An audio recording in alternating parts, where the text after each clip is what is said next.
Hello viewers, welcome to a new video again. কলকাতার মধ্যে যে কটি হাতে গোনা দুর্গা মন্দির রয়েছে, আজকে তারই মধ্যে একটা খুব সুন্দর দুর্গা মন্দিরের খোঁজ দেব আপনাদেরকে। আপনারা অনেকেই বাইপাস ধাবার নাম শুনেছেন বা সেখানে কখনো খেতেও গেছেন, কিন্তু আপনারা এটা জানেন কি, বাইপাস ধাবা থেকেই 5 মিনিটের হাঁটা পথে দূরত্বে একটা খুব সুন্দর দুর্গা মন্দির অবস্থিত রয়েছে একদম রাস্তার উপরেই। হ্যাঁ, আজকে সেই দুর্গা মন্দিরেরই খোঁজ দেব আমি আপনাদেরকে। তার আগে লোকেশনটা আপনাদেরকে বলে দিই যে সেখানে যেতে গেলে কিভাবে যেতে হবে, কিভাবে যেতে পারবেন আপনারা। প্রথমে বলে রাখি, আমি গেছিলাম 1 নম্বর এয়ারপোর্ট হয়ে, যেহেতু এয়ারপোর্ট থেকে আমার বাড়ি খুব একটা দূরেও নয়, সেই জন্য আমার এয়ারপোর্ট থেকে বেশি সুবিধা। তো এয়ারপোর্ট থেকে বারাসাত বি গার্ডেনের বাস ধরেছিলাম আমি। বারাসাত বি গার্ডেনের বাস যেগুলো নিউ টাউন হয়ে যায় না, সেইগুলো ধরতে হবে। নিউ টাউন হয়ে যেগুলো যায় সেগুলো বাইপাস ধাবা হয়ে যায় না। আর আদারওয়াইজ আপনারা বারাসাত সাঁতরাগাছির বাস ধরেও বাইপাস ধাবা স্টপেজে নামতে পারেন। যারা শিয়ালদা হয়ে আসতে চান তারা শিয়ালদা মেট্রো থেকে সল্টলেক স্টেডিয়াম অবধি যে স্টপেজ আছে সেই সল্টলেক স্টেডিয়ামে নেমে সেখান থেকে আবার বাস ধরে বাইপাস ধাবাগামী যে কোনো বাস ধরে সেখানে নামতে পারেন। আর হাওড়া থেকে যারা আসতে চান তারা হাওড়া AC12 যে বাসগুলো হয় বা বাইপাস হয়ে যায় সেই বাস ধরেও আসতে পারেন। তো এই রুটগুলো অ্যাভেলেবেল আছে, আপনারা যে যেটাতে কমফোর্টেবল সেটাতে আসতে পারেন। আর এছাড়াও মধ্যমগ্রাম বা বারাসাত হয়ে কেউ যদি আসতে চান তাহলেও সেম বারাসাত বি গার্ডেন বা বারাসাত সাঁতরাগাছির বাসে করে আপনারা আসতে পারেন এখানে। এয়ারপোর্ট থেকে আমার বাইপাস ধাবা পর্যন্ত যেতে প্রায় 1 ঘন্টার মতো সময় লেগেছিল। আর আপনাদের যাদের নিজস্ব বাইক, স্কুটি বা 4 চাকার গাড়ি আছে, আমি আগে থেকেই বলে রাখছি তারা কিন্তু সেই গাড়ি বা স্কুটি বাইক নিয়ে যাবেন না, কারণ মন্দিরের সামনে নো পার্কিং জোন আছে। মন্দিরের সামনে কোনো পার্কিংয়ের ব্যবস্থা নেই, তাই জন্য আপনারা নিজস্ব গাড়ি নিয়ে যেতে পারবেন না, আপনাকে পাবলিক ট্রান্সপোর্টে যেতে হবে।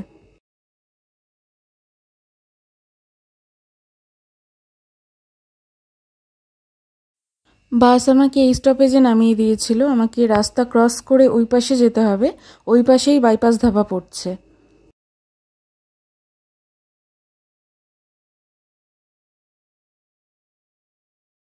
রাস্তা ক্রস করে চলে আসলাম একদম বাইপাস ধাবার সামনে। বাইপাস ধাবার সামনে দিয়ে যে রাস্তাটা দেখতে পাচ্ছেন একদম সোজাসুজি চলে গেছে, সেই সোজা রাস্তা ধরে ম্যাক্সিমাম 5 মিনিটও লাগে না অ্যাকচুয়ালি।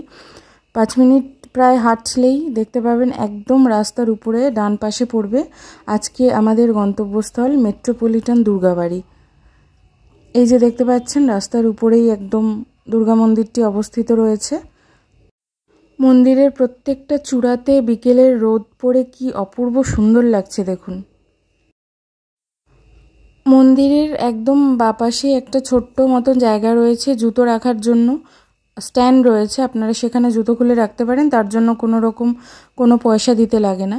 আর এটা হচ্ছে মন্দিরের দুদিকে দুটো সিঁড়ি রয়েছে মন্দিরে ওঠার জন্য, এটা হচ্ছে বাঁদিকের সিঁড়িটা।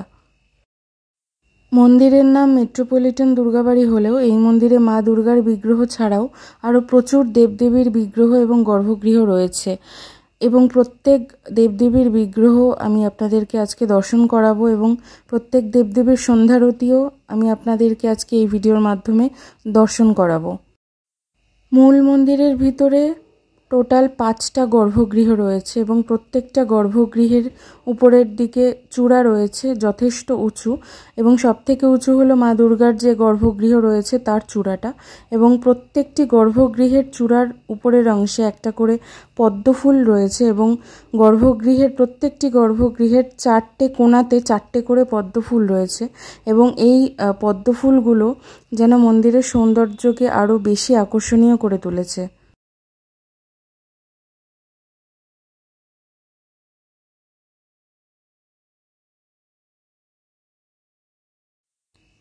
মন্দিরের বাঁদিকের সিঁড়ি দিয়ে উঠে প্রথমেই যে গর্ভগৃহ পড়বে সেই গর্ভগৃহে বিরাজ করছেন জগন্নাথ দেব, বলরাম দেব এবং দেবী সুভদ্রা এবং তার পাশে রয়েছে রাধাকৃষ্ণের বিগ্রহ। তো প্রথম যখন মন্দিরে ঢুকেছিলাম তখন কোলাপসেবল গেট আটকানো ছিল গর্ভগৃহের। পরে যখন গেটটা খোলা হবে তখন ভালো করে সমস্ত বিগ্রহগুলো আমি আপনাদেরকে দর্শন করিয়ে দেব।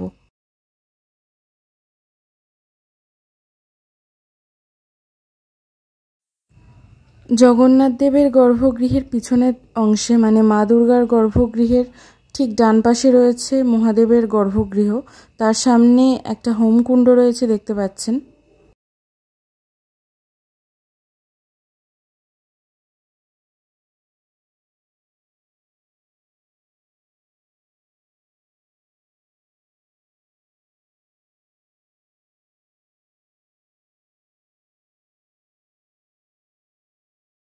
মহাদেবের গর্ভগৃহের উপরের অংশে চাঁদোয়া টাঙানো এবং কদম ফুল ঝুলছে।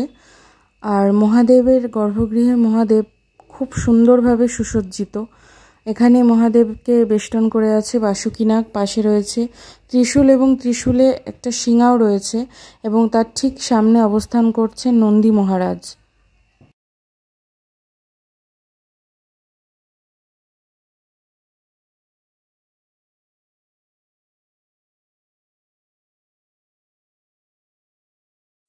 এটি হচ্ছে মা দুর্গার গর্ভগৃহ এবং গর্ভগৃহের সামনে নাট মন্দির, এবং নাট মন্দিরটা খুব সুন্দর দেখতে পাচ্ছেন। যখন সন্ধেবেলা আলো জ্বালানো হবে উপরে যে ফলস সিলিংগুলো করা আছে সেটি দেখতে অপূর্ব সুন্দর লাগে।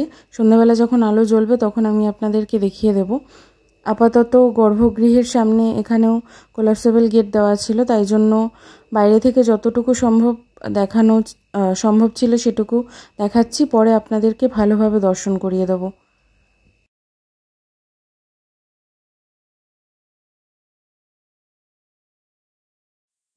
মা দুর্গার গর্ভগৃহের বাপাশের অংশে রয়েছে মা কালীর গর্ভগৃহ। এখানে মা কালী দক্ষিণেশ্বরের মা ভবতারিণী রূপে বিরাজমান, মানে এখানে মা কালীকে দক্ষিণেশ্বরের মা ভবতারিণীর মতো রূপ দেওয়া হয়েছে, অনেকটা দেখতে পাচ্ছেন, এবং খুব সুন্দর লাগছে দেখতে। এখানেও মা কালীর গর্ভগৃহে মায়ের মাথার উপরের দিকে চাঁদোয়া টাঙানো রয়েছে এবং দক্ষিণেশ্বরে মা ভবতারিণী যেরকম যেইভাবে সিংহাসনে বিরাজ করেন অনেকটা সেরকম সিংহাসন এখানেও রয়েছে।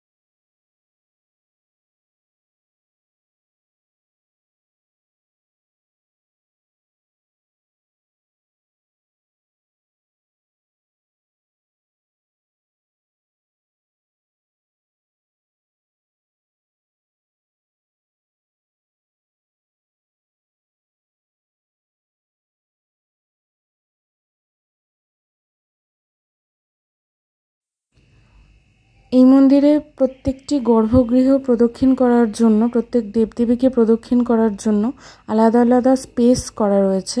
আমি সেটা আপনাদেরকে দেখাচ্ছি। এটা যেমন মা কালীর গর্ভগৃহের পিছন দিকের স্পেসটা, এবং প্রত্যেকটি গর্ভগৃহের পিছনের দিকে এরকম নটরাজের খুব সুন্দর কাঠের মূর্তি রয়েছে, যেটা কাচের মধ্যে সুরক্ষিত রাখা হয়েছে। এই যে দেখতে পাচ্ছেন মা কালীর গর্ভগৃহের প্রদক্ষিণ করার জন্য যে স্পেসটা, সেই স্পেসটার পিছনের দিকে যে মইগুলো দেখতে পাচ্ছেন, মন্দিরে মেইনটেনেন্সের কাজ চলছে তাই এই মইগুলো রাখা রয়েছে।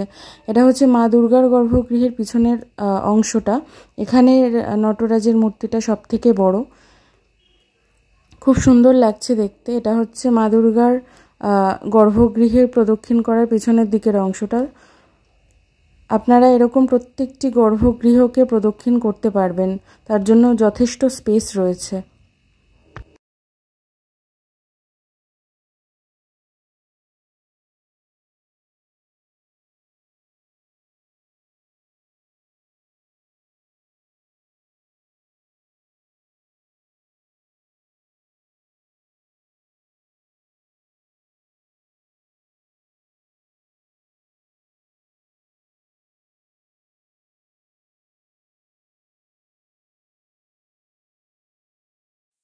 এটা হচ্ছে মন্দিরের পিছনের দিকের অংশ। মন্দিরের পিছনের দিকের অংশে একটা মাঠ রয়েছে এবং মন্দিরের পাশে একটা ঝিলও রয়েছে, ছোট্ট সুন্দর বেশ ঝিলটা। এবং মন্দিরের পাশে বসার জন্য একটা সুন্দর পার্কও রয়েছে, যেখানে বিকেলে অনেকেই এসে বসতে পারবেন।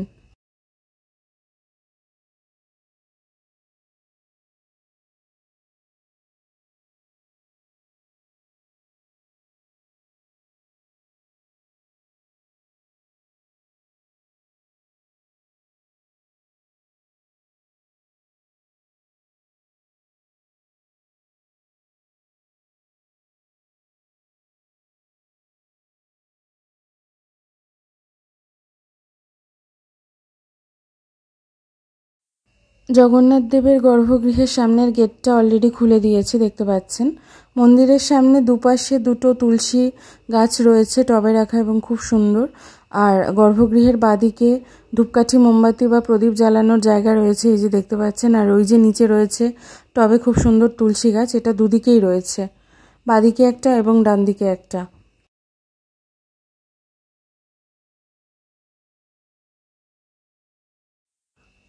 এই গর্ভগৃহেও অন্যান্য গর্ভগৃহের মতো উপরের অংশে চাঁদোয়া এবং কদম ফুল টাঙানো আছে এবং একটা ঘণ্টাও রয়েছে। আর জগন্নাথ দেবের গর্ভগৃহে জগন্নাথ দেব, বলরাম দেব এবং দেবী সুভদ্রা রয়েছেন এবং তার পাশাপাশি রয়েছে রাধাকৃষ্ণের পিতলের বিগ্রহ।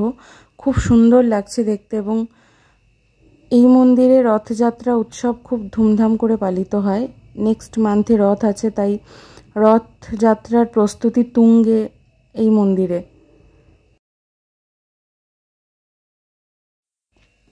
মন্দিরের ডান দিকের সিঁড়ি দিয়ে উঠলে প্রথমে আপনারা যার গর্ভগৃহে পাবেন সেটা হলো বজরংবলীর বা হনুমানজির গর্ভগৃহ।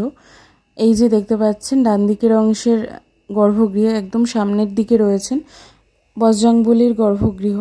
আর আমি যেদিন গেছিলাম সেদিন মঙ্গলবার ছিল। প্রত্যেক মঙ্গলবার এখানে হনুমান চালিসা পাঠ হয়, পুজো হয়, যথেষ্ট বড় করে হনুমানজির পুজো হয় এবং প্রচুর ভক্ত সমাগম হয়। সন্ধ্যাবেলায় মন্দিরের সমস্ত আলো জ্বলে উঠেছে। দেখুন সন্ধ্যাবেলার আলোতে কি অপূর্ব সুন্দর লাগছে মন্দিরটাকে দেখতে। আপনারা যদি কখনো মন্দিরে আসতে চান আর যদি হাতে সময় থাকে তাহলে অবশ্যই আমি আপনাদেরকে বলবো বিকেলে বা সন্ধ্যাবেলায় আসতে। হাতে সময় নিয়ে আসবেন এবং এখানে খুব সুন্দর সন্ধ্যারতি হয়, মানে দেখলে একদম চোখ মন দুটোই জুড়িয়ে যায়। তাই জন্য যদি হাতে সময় থাকে তাহলে অবশ্যই আপনারা বিকেলে আসবেন। এই যে মা দুর্গার গর্ভগৃহের যে নাট মন্দির মতো অংশটা, সেখানের ফল সিলিংয়ের আলোগুলোও জ্বলে উঠেছে এবং কি অপূর্ব সুন্দর লাগছে দেখতে, আপনারা দেখুন।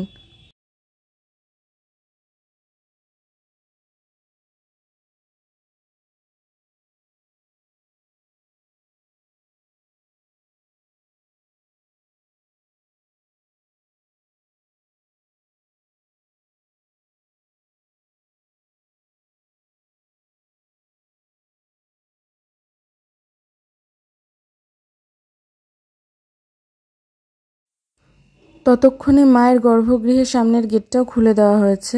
মায়ের বিগ্রহ এখানে পিতলের এবং মা দুর্গা ছাড়াও লক্ষ্মী, গণেশ, কার্তিক এবং সরস্বতী প্রত্যেকের বিগ্রহ এখানে পিতলের। মা দুর্গা এখানে সপরিবারে বিরাজমান। আর মা দুর্গা যেরকমটা আমরা দেখে থাকি দুর্গাপুজো এলে, ঠিক সেরকম 10 হাতে 10টি অস্ত্র ধরে আছেন। পায়ের নিচে রয়েছে সিংহ এবং তিনি ত্রিশূল দিয়ে মহিষাসুরকে বধ করছেন এবং সাথে লক্ষ্মী, গণেশ, কার্তিক, সরস্বতী প্রত্যেকের জায়গায় বিরাজ করছেন এবং তাদের সামনে রয়েছে তাদের বাহন। এই মন্দিরে আপনারা আসলে কখন আসবেন সেটা আমি আপনাদেরকে বলে দিচ্ছি। সকাল 6টায় মন্দির খুলে যায়, খোলা থাকে সকাল 11টা পর্যন্ত, তাই তার মধ্যে আসতে হবে আপনাদেরকে। সকালে এলে পুজো দিতে পারবেন আপনারা এবং বিকেলে খোলা হয় বিকেল 4টে থেকে, খোলা থাকে রাত 9টা পর্যন্ত এবং বিকেলেও আপনারা এখানে আসলে পুজো দিতে পারবেন, বিকেলেও এখানে পুজো নেওয়া হয়। মন্দিরের কাছাকাছি আপনারা মোটামুটি মিষ্টি, ধূপকাঠি, মোমবাতির দোকান পেয়ে যাবেন, কিন্তু আমি ফুলের দোকান খুব একটা দেখিনি। তো আপনারা বাড়ি থেকে চাইলে ফুল বা ফুলের মালা নিয়ে আসতে পারেন। এই যে দেখুন মন্দিরে সন্ধ্যারতির প্রস্তুতি পর্ব চলছে। এই মন্দিরে কিন্তু প্রত্যেকটি মানে 5টি গর্ভগৃহে একই সঙ্গে সন্ধ্যারতি শুরু হয়, তাই জন্য একই সাথে যেহেতু সন্ধ্যারতি শুরু হয় তাই যতটা সম্ভব একই সাথে আপনাদেরকে সমস্ত দেবদেবের সন্ধ্যারতি দেখানোর চেষ্টা করেছি আমার ভিডিওর মাধ্যমে।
মায়ের সন্ধ্যারতি সম্পন্ন হয়েছে এবং গর্ভগৃহের সামনে পর্দা দিয়ে ঢেকে দেওয়া হয়েছে। মাকে প্রসাদ নিবেদন করা হচ্ছে।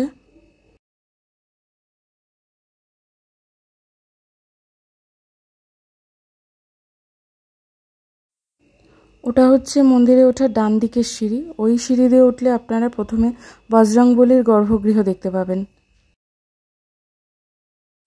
মেইন রোড থেকে মন্দিরের বাইরের দিকের অংশটা সন্ধ্যাবেলায় আলো জ্বালানোর পর কি সুন্দর দেখতে লাগছে দেখুন। মন্দিরের মেন গেটের বাপাশের অংশে, মানে জুতো রাখার ছোট্ট জায়গার তারও বাপাশের অংশে রয়েছে হাত ধোয়ার জায়গা। বেশ কয়েকটি কল রয়েছে, সুন্দর জলের ব্যবস্থা রয়েছে এখানে। এবং পাশে যে বিল্ডিং মতো অংশটা দেখতে পাচ্ছেন, এটা হচ্ছে মন্দিরের কার্যালয় বা অফিস ঘর। বর্তমানে এই কার্যালয় বা অফিস ঘরে মেইনটেনেন্সের কাজ চলছে, যেটা আমি আপনাদেরকে কিছুক্ষণ আগে বলেছিলাম যে মন্দিরে মেইনটেনেন্সের কাজ হচ্ছে। তো এই অফিস ঘরেও মেইনটেনেন্সের কাজ চলছে, তাই ভিতরটা আর আপনাদেরকে আমি দেখাতে পারলাম না। এবং মন্দিরের মাঠে চলছে রথ তৈরির প্রস্তুতি। দেখুন, রাত্রিবেলাও তাঁবু খাটিয়ে এখানে যথেষ্ট জোর কদমে কাজ চলছে, কারণ রথযাত্রার আর খুব একটা বেশি দেরি নেই। আর তখন মন্দিরের উপরের অংশ থেকে দেখিয়েছিলাম মন্দিরের পিছনের দিকে যে মাঠটা রয়েছে, যে পার্কটা রয়েছে, ওটা হচ্ছে সেই মাঠটা। আর এই যে গেটটা হচ্ছে, এটা হচ্ছে মন্দিরের পিছনের দিকে গেট।